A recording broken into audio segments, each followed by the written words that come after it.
नमस्कार। खबरों में मैं कादम्बिनी शर्मा हूं आपके साथ और सबसे पहले खबर पश्चिम बंगाल में होने वाले चुनावों से जुड़ी। टीएमसी नेताओं का एक डेलीगेशन आज दिल्ली में चुनाव आयोग से मिला। इसमें टीएमसी सांसद सौगत रॉय, यशवंत सिन्हा, सांसद महुआ मोइत्रा समेत कई नेता शामिल थे। इन्होंने एनडीटीवी से कहा कि वो ममता बनर्जी पर हुए हमले की जांच में प्रगति की जानकारी लेने मुख्यमंत्री और मुख्य चुनाव आयुक्त के पास गए थे। साथ ही पश्चिम बंगाल के पोलिंग बूथों पर 100 मीटर के दायरे में पैरामिलिट्री की तैनाती को लेकर उन्होंने चुनाव आयोग से बात की। उनका कहना था कि इससे मतदाताओं में डर की स्थिति पैदा होगी। इन नेताओं ने वीवीपैट को भी 5% से ज्यादा करने की मांग की है। We brought up 3 basic points. The first was about the presence of central forces within 100 meters of the booth. A, there's a language barrier. B, the presence of central forces in military fatigues, stomping around the villages gives people, rather than inspiring confidence, it actually inspires fear in many rural voters. And so they assured us that they will follow-up meeting with the Ministry of Home Affairs immediately to address the issue. That was the first. The second point was on the VVPATs, and we had wanted 100%. They said that the randomized checking on VVPATs at 5% level for now is the best they can do, and they feel confident because doing it at 100% will mean that at a minimum they will delay results by 48 to 72 hours, and in larger states even longer than that. They assured us that the EVMs are not hackable, that the chip is not reprogrammable. They seem to believe in the technology, and so that was something worth reassuring. And on the third point about the attack on our chief minister on the 10th of March, they said that we brought forward our views, which was that the election commission seems to have made up its mind that it was an accident, and they assured us that this is something that they have never said. It was categorically denied by the election commission, and they said that the investigation is pending. Once the investigation is done, they will come out. As of now, there is no clear decision on their part. TMC नेता सौगत रॉय ने NDTV से कहा कि वो ममता बनर्जी पर हुए हमले की जांच में प्रगति की जानकारी लेने मुख्य चुनाव आयुक्त के पास गए थे। ममता बनर्जी पर जो हमला हुआ उसके बारे में क्या चर्चा हुई, क्या कहा? नहीं, चर्चा हमने पूछा चुनाव आयोग को, क्या इस पर वो कोई फाइनल कंक्लूजन में आए? बोला नहीं, एफआईआर इन्वेस्टिगेशन हो रहा है, वो इन्वेस्टिगेशन का रिपोर्ट मिलने के बाद ही हम फाइनल कंक्लूजन में आएंगे जी। ये जो चिट्ठी उठी, उन्होंने हमको पूरा चिट्ठी जितना दिया, ममता बनर्जी जो दिया उसका पूरा कॉपी दिया जी। बोला कि हम फाइनल रिपोर्ट मिलने के बाद ही हम कंक्लूजन में आएंगे। सेंट्रल पैरामिलिट्री फोर्सेस के डिप्लॉयमेंट पर भी आपने चिंता जताई है, कंसर्न क्या है? कंसर्न है लोग डर जाते हैं और वो बांग्ला नहीं समझते हैं, इसलिए उसको लेकर प्रॉब्लम होता है। तो चुनाव आयोग ने क्या स्पष्टीकरण दिया? वो बोला कि सेंसिटाइज करने का कोशिश करेंगे, बंगाली ऑफिसर रखेंगे ये सब जी। और एक आखिरी सवाल वीवीपैट और ईवीएम को लेकर सर, एक एश्योरेंस क्या मिला? बोला वीवीपैट और ईवीएम टैली करेगा तो 3 दिन लग जाएगा काउंटिंग में, तो इसलिए वो जो सुप्रीम कोर्ट बोला 5% रैंडमाइज्ड चेकिंग वही करेंगे। और इस सब के बीच ममता बनर्जी ने आज ईस्ट मिदनापुर के एग्रा में रैली की और बीजेपी पर जमकर हमले किए। टीएमसी के चुनावी नारे खेला होवे को लेकर प्रधानमंत्री मोदी के कल के हमले का भी जवाब दिया। ममता बनर्जी ने मोदी सरकार को अयोग्य, भ्रष्टाचारी और दंगाबाज बताया। এখানে অনেক পানের বরজ আছে, তাই খেলা হবে, মা বোনেরা খেলা হবে, রান্না করতে করতে হাতা খুন্তি নিয়ে খেলা হবে, ভাই বোনেরা ফুটবল ক্রিকেট নিয়ে খেলা হবে, হাডুডুডু খেলা হবে, আর বিজেপিকে মাঠের বাইরে বের করে দেওয়া হবে, বিজেপিকে বোল্ড আউট করা হবে। তাহলে মনে রাখবেন, একটি ভোটও বিজেপিকে নয়, no vote to BJP. CPM কেও ভোট দেবেন না, কারণ সিপিএম আজকে হচ্ছে সিপিএম কংগ্রেস বিজেপির সবচেয়ে বড় বন্ধু। নরেন্দ্র মোদী সরকার মনে রাখবেন, একটা ইনকম্পিটেন্ট সরকার, একটা করাপ্টেড সরকার, একটা দাঙ্গাবাজ সরকার, লুট দাঙ্গা মানুষ খুন, বিজেপির 3টে গুণ, এটা মাথায় রাখবেন। তাই ওদের একটা ভোটও নয়। और इस बीच मध्य प्रदेश के मुख्यमंत्री शिवराज सिंह चौहान ने भी आज पश्चिम बंगाल के मिदनापुर में रैली की और ममता सरकार पर हमला बोला। ममता दीदी सुन लो, ये भारतीय जनता पार्टी खड़ी हो गई है नूर की एक किरण जुल्मात पे भारी होगी, रात तुम्हारी है लेकिन सुबह हमारी होगी। ममता दीदी तुम अक्षम और अयोग्य हो, तुमने पश्चिम बंगाल को बर्बाद कर दिया है, तुम्हें सरकार में रहने का कोई हक नहीं है। और इस बीच बीजेपी के उम्मीदवारों के ऐलान के बाद पश्चिम बंगाल के उत्तर 24 परगना में बीजेपी कार्यकर्ताओं ने प्रदर्शन किया। उन्होंने बीजेपी कार्यकर्ता जगतदाल विधानसभा क्षेत्र से उम्मीदवारों के बदले जाने का विरोध कर रहे थे। इस दौरान कार्यकर्ताओं ने बेलघड़िया एक्सप्रेसवे को जाम कर दिया और बीजेपी के पोस्टर भी जलाए गए। पश्चिम बंगाल विधानसभा चुनावों के लिए जलपाईगुड़ी से बीजेपी उम्मीदवार घोषित किए गए सुजीत सिन्हा के विरोध में बीजेपी समर्थकों ने जलपाईगुड़ी में भी प्रदर्शन किया। बीजेपी समर्थकों ने विरोध जताने के लिए यहां भी पोस्टर जलाए। और तृणमूल ने अपनी 4 सीटों पर उम्मीदवार बदल दिए हैं। अमडंगा, दुबराजपुर, अशोकनगर और कल्याणी ये सीटें हैं। अशोकनगर और अमडंगा की सीटें नॉर्थ 24 परगना जिले में आती हैं। तो कुल मिलाकर इन 4 सीटों पर टीएमसी ने अपने उम्मीदवार बदले हैं। ভোট চায়, ওদের ভোট দেবেন না বন্ধু, ওদের ভোট দেবেন না বন্ধু, ওদের ভোট। और बंगाल से अब चलते हैं असम, जहां पर बीजेपी के चाणक्य कहे जाने वाले हेमंत बिस्वा शर्मा ने आज अपना पर्चा दाखिल किया। वो गुवाहाटी के जालुकबाड़ी सीट से बीजेपी के टिकट पर चुनाव लड़ रहे हैं। पर्चा दाखिल करने से पहले उन्होंने गुवाहाटी में एक रोड शो भी किया, जिसमें बड़ी संख्या में उनके समर्थक शामिल हुए। जालुकबाड़ी सीट से वो 2001 से लगातार विधायक हैं। 2001 से 2015 तक वो यहाँ से कांग्रेस के विधायक रहे। इसके बाद अगस्त 2015 में उन्होंने बीजेपी का दामन थाम लिया था।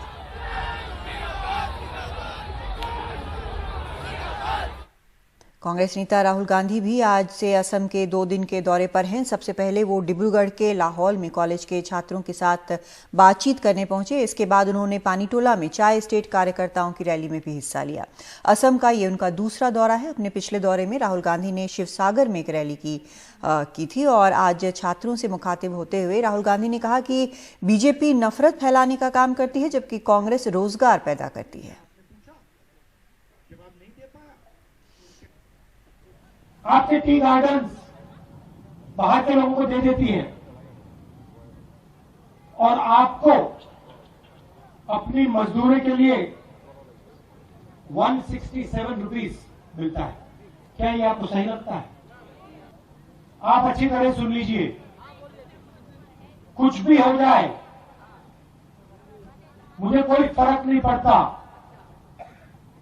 कुछ भी हो जाए, कांग्रेस पार्टी के चुनाव जीतने के बाद यहां पे आपको 365 रुपीस मिलेगा।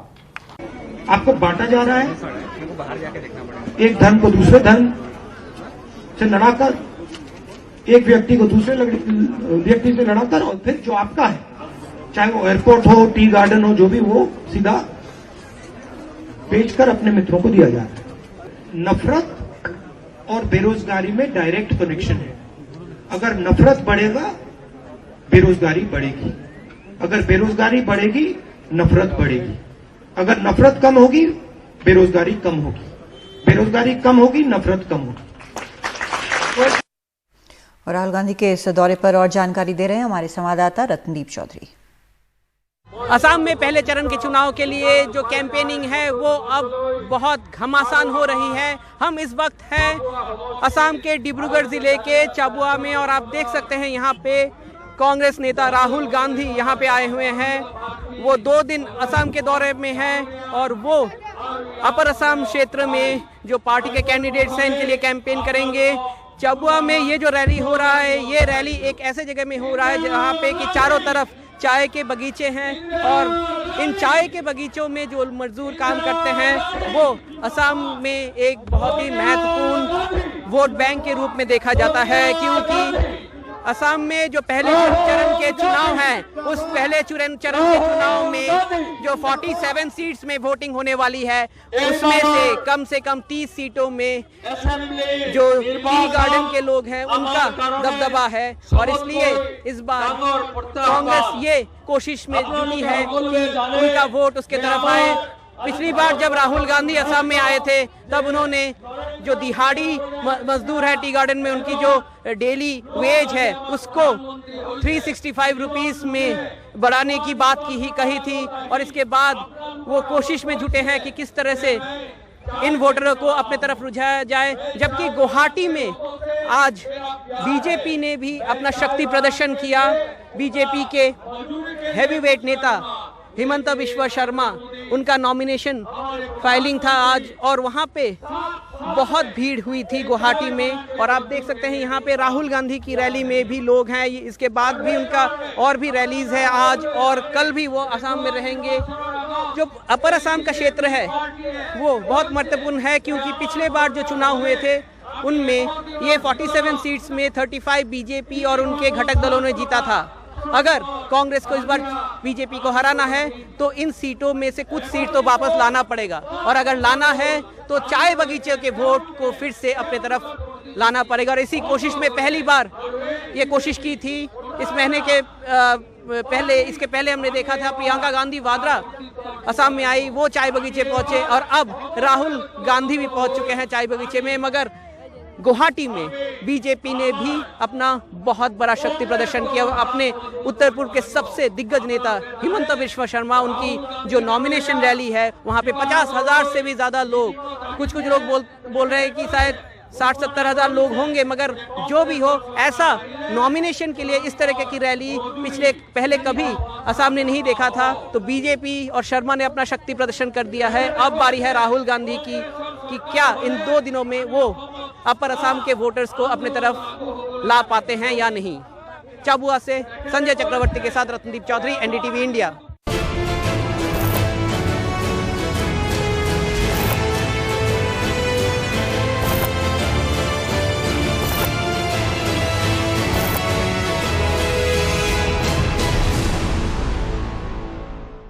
Co-powered by Goldiee haldi powder, Goldy मसाले, जहां जाएं रिश्ते बनाएं। और एक छोटा सा ब्रेक लेते हैं, आगे देखेंगे एंटीलिया केस में क्या है कई गाड़ियों का रहस्य।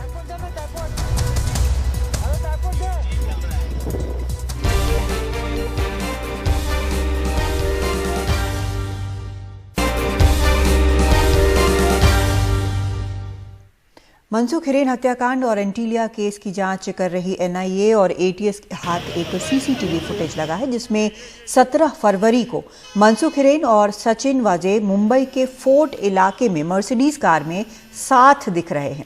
मनसुख हिरेन ने बयान दिया था कि 17 फरवरी को उन्होंने स्कॉर्पियो विक्रोली हाईवे पर छोड़ दिया था और टैक्सी से क्रॉफोर्ड मार्केट गए थे। खास बात यह है कि मनसुख का ये बयान खुद सचिन वाजे ने लिया था और उसमें 17 फरवरी को खुद से मिलने की बात नहीं थी। 25 फरवरी को वही स्कॉर्पियो कार मुकेश अंबानी के घर के पास मिली थी। इधर आज ठाणे कोर्ट में मनसुख हिरेन हत्याकांड में सचिन वाजे की अग्रिम जमानत याचिका पर सुनवाई हुई। इस दौरान एटीएस ने अपना लिखित जवाब दाखिल किया। अब 30 मार्च को सुनवाई होगी। सुनील सिंह हमारे संवाददाता इस पर लगातार रिपोर्ट कर रहे हैं। सुनील, ये मामला क्या और भी उलझता जा रहा है? एक तरफ और गाड़ियों की तलाश हो रही है, दूसरी तरफ नए सीसीटीवी फुटेज सामने आ रहे हैं। देखिए, एनआईए जो जांच एजेंसी है उस मामले को सुलझाने में लगी है, लेकिन अलग अलग जांच में और रोज इसमें नए नए कुछ ऐसे खुलासे हो रहे हैं जो कि इसमें सचिन वाजे को और भी साबित होता जा रहा है और कि वो कितने इस पूरे मामले में लिप्त थे। जैसे कि ये नया खुलासा जो हुआ है, जो जानकारी मिली है कि 17 फरवरी को सचिन वाजे और मनसुख हिरेन यहाँ पर मिले थे कोर्ट में 10 मिनट के लिए। वो सीसीटीवी में भी कैद हुई है वो बात, और वो मर्सिडीज कार एनआईए पहले जब्त कर चुकी है। जबकि उन्होंने शिकायत दर्ज कराई थी 18 फरवरी को कि 17 फरवरी को जब वो विक्रोली से आ रहे थे तब वहां पर स्टीयरिंग लॉक हो गई थी, जिसकी वजह से उनको कार अपनी वहीं छोड़नी पड़ी थी, जो वहां से चोरी हो गई है। और वही कार बाद में 25 फरवरी को अंबानी के घर के पास मिली है, जो कि संदिग्ध अवस्था में, और इसमें विस्फोटक मिले हैं। यानी जो सचिन वाजे जो इस पूरे मामले में गिरफ्तार है, उनके खिलाफ जो सबूत हैं वो लगातार मिलते जा रहे हैं और कितने लूपहोल उन्होंने छोड़ रखे थे अपने कारनामों के, ये भी सामने आ रहा है कि इतने बड़े अधिकारी, इतने अनुभवी, हालांकि 16 साल वो निलंबित थे लेकिन मुंबई के सिंघम बने हुए थे, और इस तरह के कामों में भी वो इतनी उन्होंने लूपहोल छोड़ रखे थे जो अब सामने उभर कर आ रहे हैं। तो एनआईए का जो केस है वो मजबूत होता जा रहा है। लेकिन दूसरा जो केस है वो है मनसुख हिरेन की हत्या का, वो जिसकी एटीएस जांच कर रही है, उसमें जांच बहुत अभी आगे बढ़ती नहीं दिख पा रही। हालांकि सबूत काफी कुछ मिले ऐसा बयान किया है आज एटीएस ने, अपना 4 पन्ने का एक यानी जवाब दिया है थाने कोर्ट में, लेकिन उस पर सुनवाई अब 30 मार्च को होगी। बहरहाल सचिन वाजे एनआईए की कस्टडी में है, इसलिए एटीएस चाहकर भी उनकी कस्टडी अभी नहीं ले सकती जब तक कि एनआईए की कस्टडी समाप्त नहीं होगी।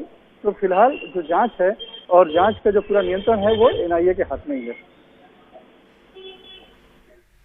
जी, जिस तरह से वैसे अगर जैसा आप बता रहे हैं यहाँ पर सुनील की एनआईए के सामने मामला अब खुलता जा रहा है, अब नए नए रोल इसमें सचिन वाजे को लेकर निकल रहे हैं, तो क्या ये समझना चाहिए कि मुंबई पुलिस का अब तक जो इसमें एक सचिन वाजे का इन्वॉल्वमेंट था, दूसरी तरफ मुंबई के पुलिस चीफ को हटाया गया, तो क्या वहां पर जो डैमेज है मुंबई पुलिस का वो अब हम क्या समझें कि कंटेन हो गया है, खत्म हो गया है एक तरह से, या फिर और भी इसमें शामिल हो सकते हैं लोग जिनके नाम सामने आ सकते हैं?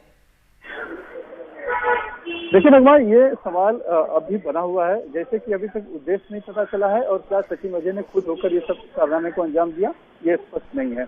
और इतना बड़ा कांड क्या सचिन वाजे अपने बल पर कर सकते हैं, ये सवाल है। ये सवाल इसलिए भी है कि सचिन वाजे क्रिमिनल इंटेलिजेंस यूनिट के हेड थे, जबकि जो मामला बना था आतंकी साजिश का, वो एक तरह से आतंकी साजिश का था और उसमें विस्फोटक था, जिसकी अमूमन जांच या तो एटीएस की दी जाती है या फिर बड़े लेवल की साजिश होती है तो एनआईए करती है। लेकिन जब इन्होंने इस तरह से प्लान किया और इतनी उसमें लूपहोल छोड़ रखे थे, तो इसका मतलब कहीं न कहीं उन्हें इस बात का अंदेशा था या कॉन्फिडेंस था कि ये जांच जो है उनके पास ही आएगी और बाद में वो सब कुछ अपने आप में नियंत्रण में कर लेंगे, सब कुछ कंट्रोल में कर लेंगे। लेकिन ऐसा हुआ नहीं, क्योंकि मामला विस्फोटक का था। तो स्वाभाविक तौर पर ये अगर कॉन्फिडेंस उनके अंदर था कि जांच उनके पास ही आएगी, तो कोई एपीआई अपने स्तर पर तो कोई भी जांच उस तरह की विस्फोटकों की, आतंकी साजिश की स्वतः अपने पास नहीं ले सकता है। स्वाभाविक तौर पर बड़े ऊपरी अधिकारी से या फिर बड़े स्तर से उसको आश्वासन मिला होगा कि जांच तुम्हें ही दी जाएगी। तो ये सवाल जो बना हुआ है ये बताता है कि इस साजिश की कड़ी और भी ऊपर तक है, लेकिन वो कौन है ये अब तक स्पष्ट नहीं हो पाया। बहुत शुक्रिया आपका सुनील इस पूरी जानकारी के लिए। तो अब देखते हैं आने वाले दिनों में और क्या कुछ इसमें सामने आता है। वैसे इस पूरे मामले में, मुकेश अंबानी को धमकी के मामले में सचिन वाजे विवाद के बीच महाराष्ट्र के गृह मंत्री अनिल देशमुख दिल्ली आकर आज शरद पवार से मिले।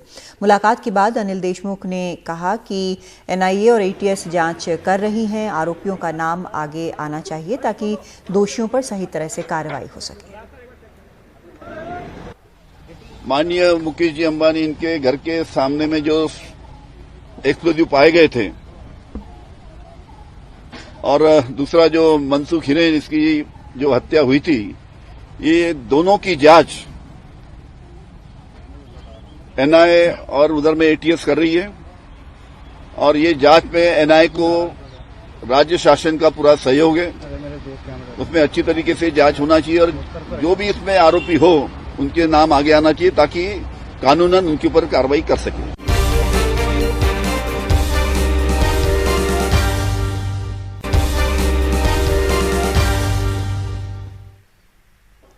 कोरोना को लेकर पंजाब में अब और सख्ती की जा रही है। सभी स्कूल कॉलेज 31 मार्च तक बंद कर दिए गए हैं। सिर्फ 50% क्षमता के साथ सिनेमा हॉल चलेंगे। मॉल में भी सिर्फ 50% लोग ही उसमें जाने दिए जाएंगे। 11 सबसे प्रभावित शहरों में अब नाइट कर्फ्यू लगाया गया है। शादी, अंतिम संस्कार में सिर्फ 20 लोग जा सकेंगे। यहाँ पर माइक्रो कंटेनमेंट की रणनीति को लागू किया गया है। अस्पतालों को निर्देश दिए गए हैं कि कोविड बेड वो रखें। और आपको बता दें कि पिछले 24 घंटे में कहां पर सबसे ज्यादा मामले सामने आए हैं। महाराष्ट्र में 25,833 मामले सामने आए हैं, जो देश में सबसे ज्यादा हैं। पंजाब में 2,369 मामले सामने आए हैं। केरल में 1,899, कर्नाटक में 1,488, गुजरात में 1,276 मामले सामने आए हैं कोरोना संक्रमण के। लेकिन अगर इन संक्रमणों से मौत की बात करें तो सबसे ज़्यादा जो पिछले 24 घंटे में लोगों की मौतें हुई हैं, महाराष्ट्र में 58 मरीजों की मौत हो गई है, पंजाब में 32, केरल में 15, तमिलनाडु में 9 और कर्नाटक में 8 कोरोना संक्रमितों की मौत हुई। तो महाराष्ट्र में लगातार रिकॉर्ड बढ़ोतरी हो रही है कोरोना संक्रमण में।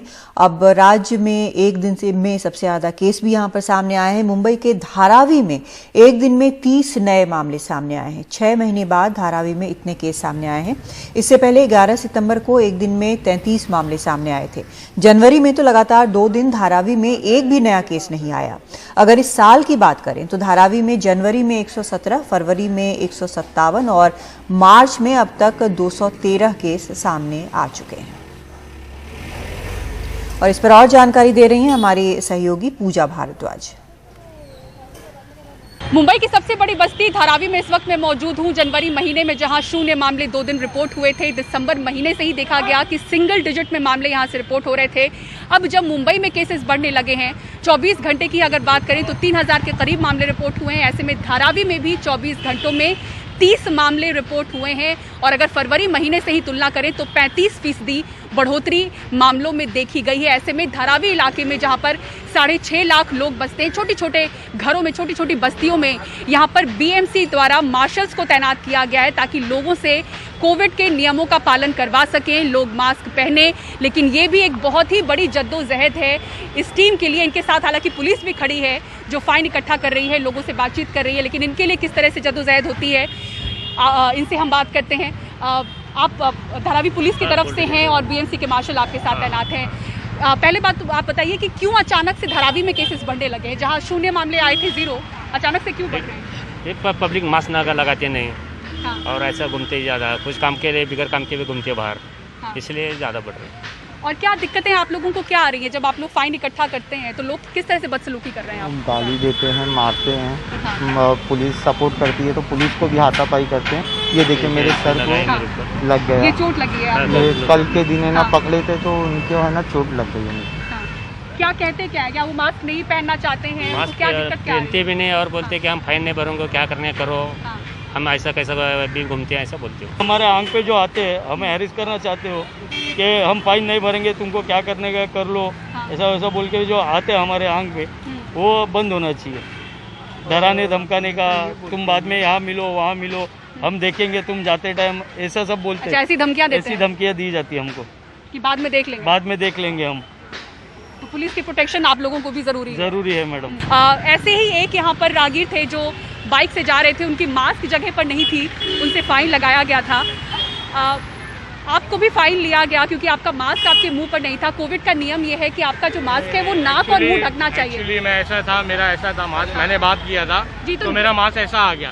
आपको ऐसा मास्क पहनना है जिससे आपका ये नाक भी ढके और मुंह भी ढके। तभी फाइन। ऐसे लोग मिलते रहते हैं और हर एक को फाइन लगाने वाले को इस तरह से बहस उनके साथ लगभग हो जाती है। और ना हम लोग को सेफ्टी ये दे रहे, इनको सेफ्टी कौन देगा? धारावी के लिए अब चिंता बढ़ती हुई ऐसे में नजर आ रही है जहां पे लोग नियम अगर फॉलो नहीं कर रहे हैं और दूसरी तरफ केसेस भी बढ़ते जा रहे हैं। और धारावी में जल्द ही आपको बता दें कि सिर्फ धारावी के लोगों के लिए, इस स्लम के लिए एक अलग से वैक्सीनेशन सेंटर्स भी बन रहा है और वहाँ पर लोगों को ये मनाया जाएगा कि वो वैक्सीन के लिए तैयार हो। लेकिन यहाँ पर एक बड़ी संख्या में लोग हैं जो वैक्सीन के लिए राजी नहीं है। तो एक बड़ी चिंता बीएमसी के लिए वो भी है कि किस तरह से लोगों को वैक्सीन लगाई जाए। मुंबई में धारावी इलाके से कैमरा पर्सन संजय मंडल के साथ पूजा भारद्वाज, एनडीटीवी इंडिया के लिए। वैक्सीन के दूसरे डोज के बाद मुंबई के 10 स्वास्थ्यकर्मी कोरोना पॉजिटिव मिले हैं। बीएमसी के मुताबिक सभी को माइल्ड लक्षण है, मतलब हल्के लक्षण है। कोरोना टास्क फोर्स के डॉक्टर कहते हैं कि कुछ लोगों को वैक्सीन के बाद भी संक्रमण हो सकता है और ऐसा हर वैक्सीन के साथ होता है, सिर्फ कोरोना में नहीं। वैक्सीन की दूसरी डोज के करीब 1.5 हफ्ते बाद मुंबई के अलग अलग अस्पतालों के 10 स्वास्थ्यकर्मी कोरोना से संक्रमित हुए हैं। बीएमसी ने इसकी पुष्टि की है और बताया है कि सभी को हल्के लक्षण हैं। टेस्ट में कुछ पॉजिटिव पाया गया है, वायरल लोड भी कम है और एकदम स्वस्थ है। और दूसरा डोज लेने के बाद में करीबन 15 दिन बाद में, तो ये जब तक ये समय पूरा होता नहीं है और ये पूरा होने के बाद में भी हमको जो आवश्यक जो सावधानी बरतनी होती है वो बरतना ही चाहिए। जैसे मास्क लगाना है, हाथ धोना है, डिस्टेंस रखना है। महाराष्ट्र सरकार द्वारा गठित कोविड टास्क फोर्स के वरिष्ठ डॉक्टर राहुल पंडित खुद वैक्सीन ले चुके हैं और कहते हैं कि वैक्सीन पूरी तरह से कारगर है। दूसरी डोज के बाद भी कुछ फीसदी लोगों को संक्रमण हो सकता है, लेकिन इसके लक्षण बिल्कुल माइल्ड से नहीं के बराबर होंगे। जब आप वैक्सीन लेते हो तो ये तो निश्चित है कि आपको 100% जो है आपको प्रोटेक्शन मिलती है सीवियर डिजीज और डेथ से, तो ये आपकी जान जरूर बचाता है। आपको जो मॉडरेट डिजीज है उससे करीब 80 से 90% जो है प्रोटेक्शन मिलती है, और माइल्ड या एसिम्प्टोमेटिक डिजीज के लिए सिर्फ 70% आपको जो है प्रोटेक्शन मिलती है। इसका मतलब ये है कि आप दोनों डोजेज वैक्सीन के लेने के बावजूद कुछ ऐसे लोग रहेंगे करीब 20 से 30% जिनको कि माइल्ड या एसिम्प्टोमेटिक बीमारी हो सकती है। और ये जो है ये हर वैक्सीन के बारे में ये सच है, सिर्फ कोविड के वैक्सीन के बारे में ही नहीं है। मुंबई के केईएम अस्पताल के कार्डियक एनेस्थीसिया विभाग के डॉक्टर असीम गार्गव बताते हैं कि उनके 3 सहयोगियों को वैक्सीन के सेकेंड डोज के बाद संक्रमण हुआ। सभी को हल्के लक्षण हैं।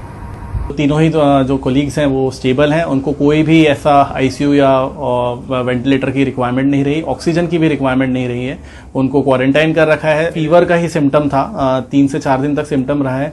कुछ तो ऐसे थे, मतलब एक मेरा दोस्त ऐसा है जिनको इन्फेक्शन हुआ और उसके साथ वाले ने स्वैब करवाया तो उसको भी पॉजिटिव आया। तो कुछ एक ऐसे भी है केस जिनमें इन्फेक्शन का कोई सिम्टम नहीं था पर वो कोविड पॉजिटिव आए। वैक्सीन के दोनों डोज के बाद भी संक्रमित हो रहे लोगों को देखते हुए वैक्सीन पर भरोसा कम न हो, इसलिए डॉक्टरों का कहना है कि मास्क और सामाजिक दूरी हमेशा के लिए है, वैक्सीन के बाद भी। मुंबई से पूजा भारद्वाज की रिपोर्ट, एनडीटीवी इंडिया के लिए।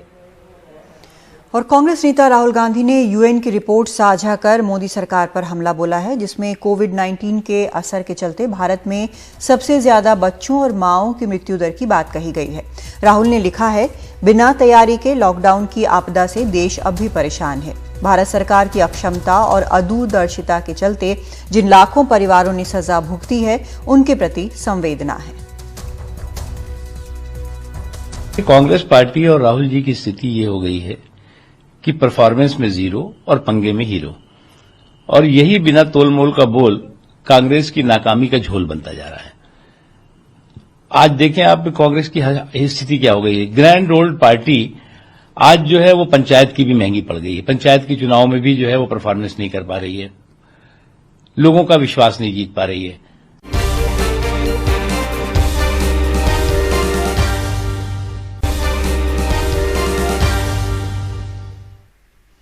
और अब खबर दिल्ली से। केंद्र सरकार ने दिल्ली सरकार की योजना राशन की डोर स्टेप डिलीवरी पर रोक लगा दी है। असल में 25 मार्च से ही दिल्ली में ये राशन की डोर स्टेप डिलीवरी जो है वो शुरू होने वाली थी, ये योजना शुरू होने वाली थी, लेकिन मुख्यमंत्री घर घर राशन योजना के नाम से इसकी शुरुआत करने वाले थे। इस सब के बीच केंद्र सरकार ने दिल्ली सरकार के खाद्य आपूर्ति सचिव को एक चिट्ठी लिखी। इसमें कहा गया कि इस योजना को शुरू ना करें। दिल्ली की केजरीवाल सरकार इस योजना के लिए टेंडर भी अवार्ड कर चुकी थी और 25 मार्च से इसको लॉन्च करना था, लेकिन केंद्र को इस पर आपत्ति है और फिलहाल इस पर रोक लगा दी गई है।